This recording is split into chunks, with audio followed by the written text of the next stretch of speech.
Now it is my great privilege and honor to introduce our chief guest today, Honorable Dr. Karan Singh ji.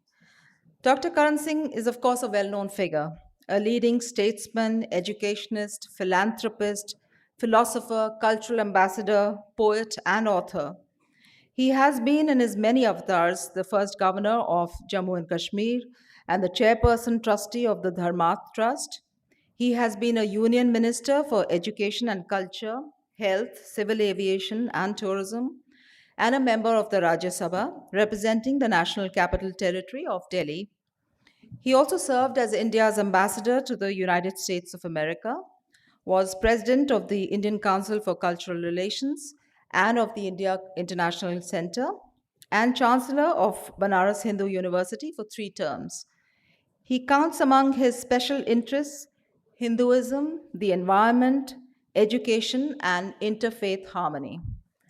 Dr. Karan Singh received the Padma Vibhushan in 2005 for his exceptional and distinguished service and monumental contributions to the country. I invite Dr. Karan Singh to deliver his address. I would once again request all of you to put your phones on silent mode. Thank you. Thank you for that very generous introduction. Minister Rajkumar Ranjan Singh, delighted to meet you. I've never had opportunity of visiting Manipur, but we have a little controversy. We claim that polo was developed in Ladakh, and they claim it was developed in Manipur. So I think both are correct. I'm not quite sure which one is which. Major General Gupta, the indefatigable chairman of INTAC, the vice chairman, Dr. Saryu Doshi, member secretary, Dr. Sudan Mishra, Shri O.P. Jain, whom I have christened many years ago. I call him Sanskriti Purusha. But this one man has done so much for culture. It is unbelievable. I cannot think of another individual who has done so much in so many fields. And of course, all the other authors, and a very bright young historian who came up with some good ideas. I have to discuss them with you in detail someday, because I've also been interested in this field. What a joy it is to be back in INTAC as a founder member of this organization. I remember literally seeing it from its very birth. And it has grown, what now, four decades, you'll be? 40 years. And it's extraordinary what they've done. They are one of those, I would say, one of the perhaps the finest NGO in India. It's big to say. The only other one that I can think of, with which I'm also associated, is SPICMACAY. They've also done a lot of work in the field of education and culture. But INTAC, I think, is quite unique. And what you, Jan Saab, and your team of conveners have achieved is something of which we're all proud. One other thing that they do, of course, is very good, is the way they restore these paintings. At your Alliance Francaise Center, I have had all the paintings of my ancestors, which are about 100 years old, restored beautifully, and they're absolutely good as new. So restoration is also a very important function, which not very many people do in India. We either botch up the restoration and spoil the original, but it's a very delicate art, and I think that is something which INTAC also does. Now, 220 chapters around India. That is very impressive. And these beautiful publications, I saw just some time ago, they sent me the historical study of Zanskar, Kargil, and Ladakh. And this has never been done before. There's Binoy Boy Behel, of course, who's taken a lot of beautiful photographs. But this is a very important book because it brings to light the richness of these areas which are so far away. Although we conquered them, it's the Dogra state that we made. Our ancestors were the ones who brought them into India. But nobody knows anything about them. And when you see the sculptures and the statues of the Buddha, it's an amazing thing. And these sort of in-depth studies on various aspects and various historical sites, I think, are going to be tremendously important for future historians, You made the point, Candidate, that there's not enough material. This is the sort of material which I think needs to be produced increasingly, which will help not only archaeologists but also historians and cultural activists, because this is all a part of the combined uh, genius of India. I mean, we have such a extraordinary richness. I don't think I've traveled around the world, but I cannot think of another single country which has as varied and as rich a culture as India has. I'm not trying to be sort of chauvinistic, but I'm making a point. I mean, many countries have, for example, Egypt has these marvelous, you go on the Nile and you see these great statues, and they have one thing, but the sort of from all the way from Zanskar down to Kerala and all the way from Gujarat all the way up to Manipur and beyond. It's extraordinary. So many languages, so many cultures, so many cuisines. I mean, the food differs everywhere. And for example, music, Hindustani music, Karnataka music, instrumental, vocal, and folk music. I myself have sung several songs, Minister, which have been on the radio and recorded in my mother tongue, Dogri, which is a small language, with small meaning not very many people speak it, but it is in the 8th schedule. And so folk music is something tremendously important, because it gives us a sense of the grassroots culture of a certain area. So there's music. Sculpture, I mean, it's extraordinary from Ajanta and Ellora, the sculptures down to Satish Gujral. I mean, modern sculpture, ancient sculpture, and the great artifact, of course, Minister, I feel, is the Nataraja. I think the Nataraja is the greatest single artifact produced by Indian culture. Uh, I don't want to give a lecture on Nataraja. I could perhaps. It's fascinating, but that'll take up all my time. But Nataraja Nityavasane Nataraja Rayo Nanada Dhakkam No Panchavaram Uddhartu Kaman Sadakadi Siddhan Hedat Vimarshe Shiva Sutra Jalam. Those 14 times the Shiva played the drum, which created this whole Sanskrit language. And so it's a glorious thing. I must tell you one thing, Mr. Next time you visit Pondicherry, I have built a small Nataraj pyramid temple. Pyramid was a great artifact of the Egyptians, and Nataraj is a great artifact of India. I've combined them. I built a small temple in the form of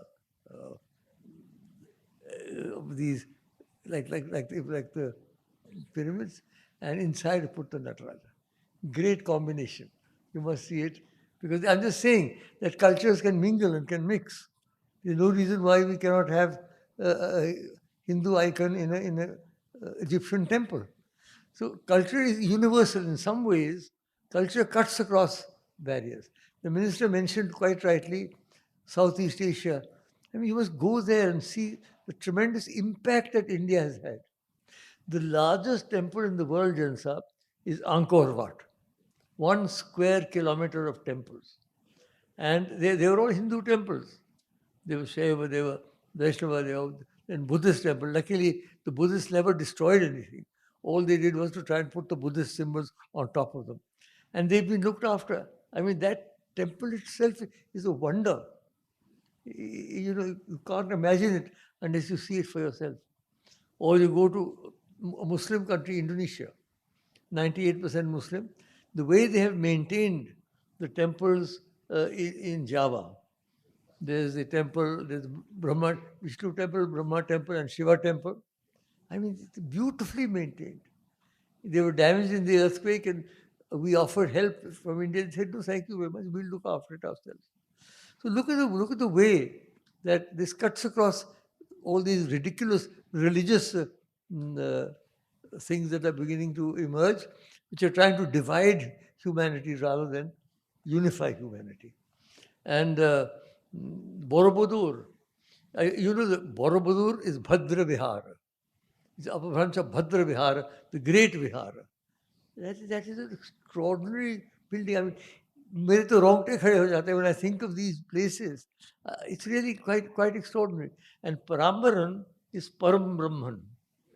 So Parambaran is Param Brahman, and Borobudur is Bhadra Vihara.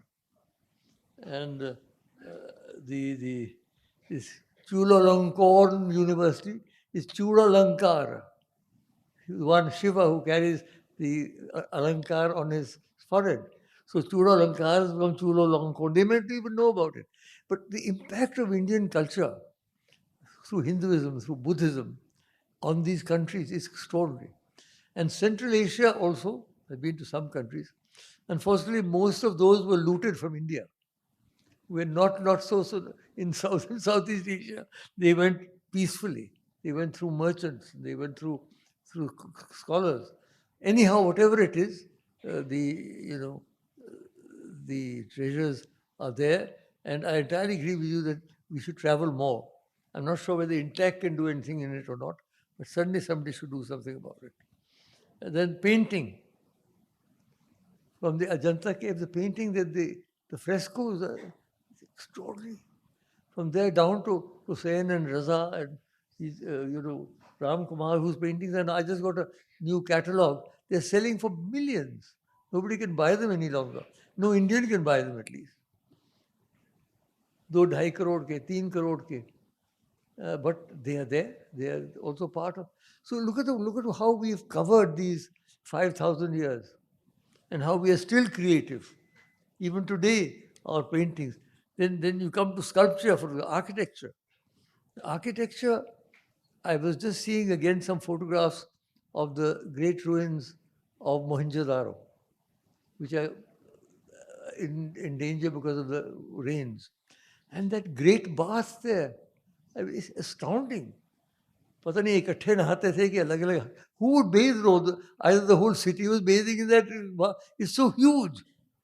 And the way they plan their lines, their town planning, far superior to what we are doing. We've destroyed our towns.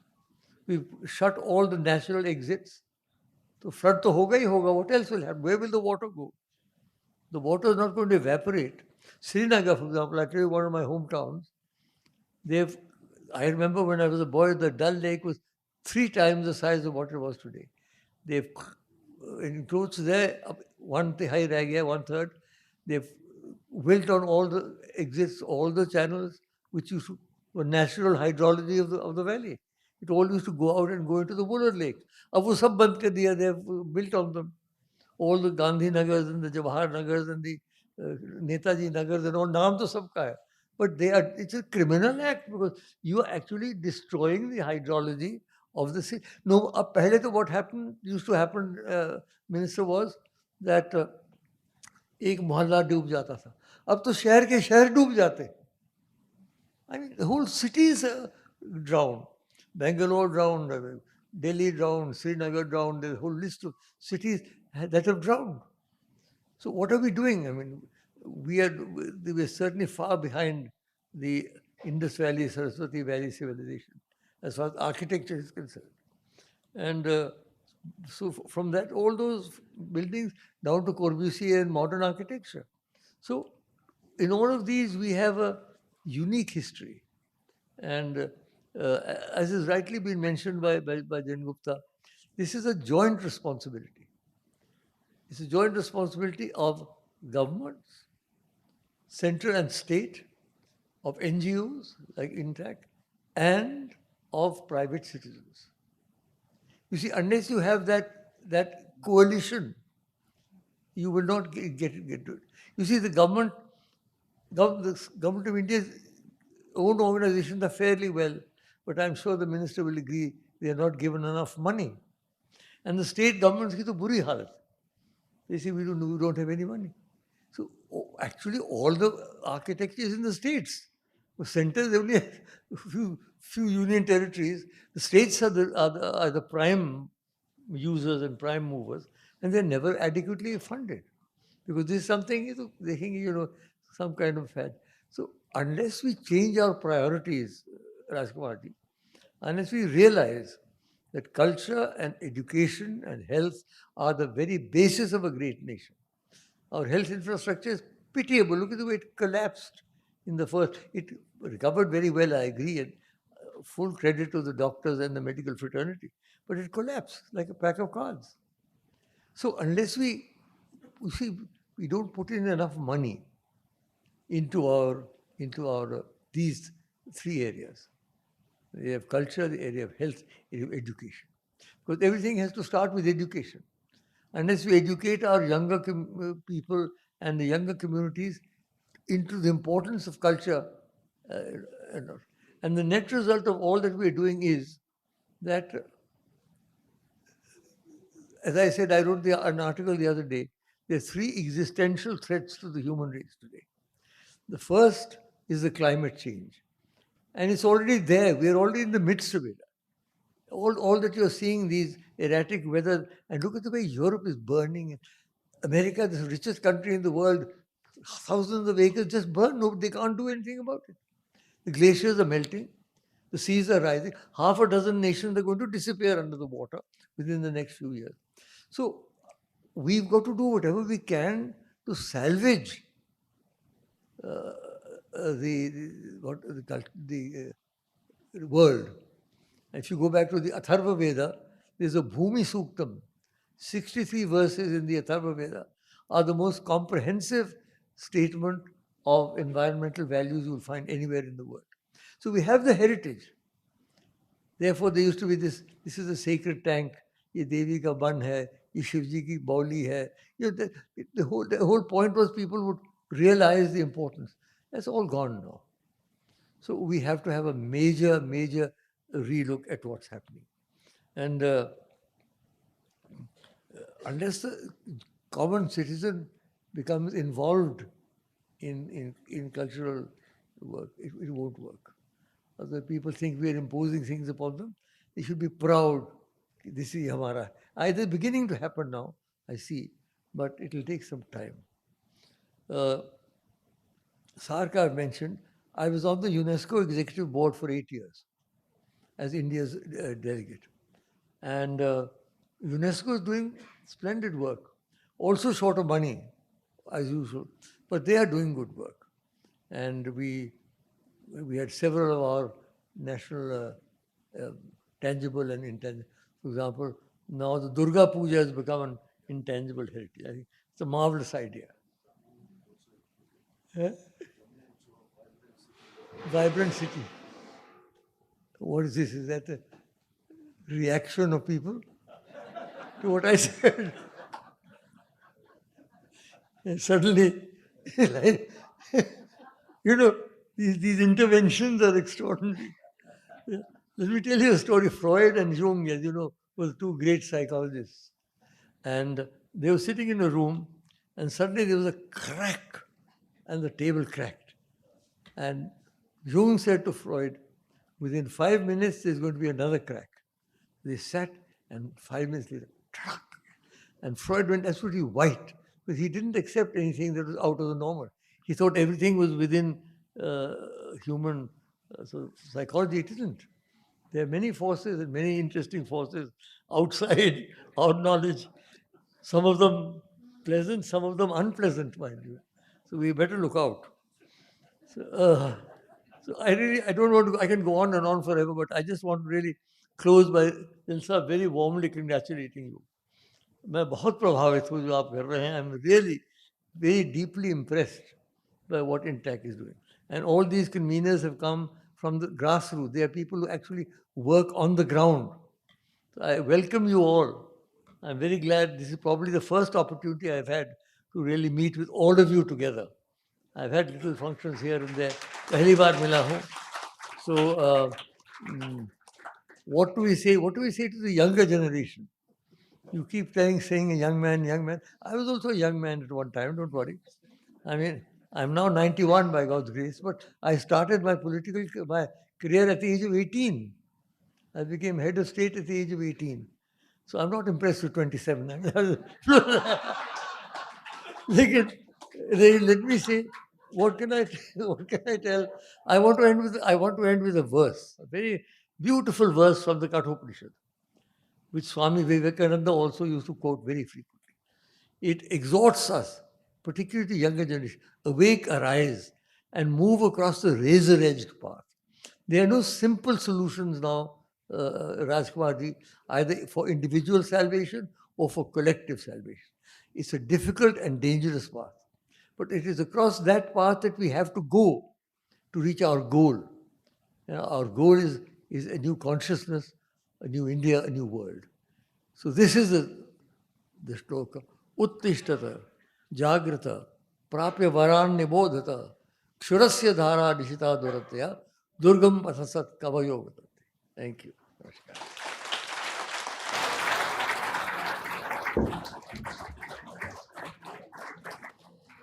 Thank you, sir. It is always such a pleasure to hear you and learn from your wealth of knowledge and vast experience. We are delighted and grateful for this opportunity to have been able to hear your views and glean a better understanding of our cultural and philosophical moorings. Thank you also for your words of wisdom and encouragement. I'm confident they will motivate us to keep up our efforts in the field of heritage conservation with commitment and passion. You are truly an inspiration. So, thank you once again.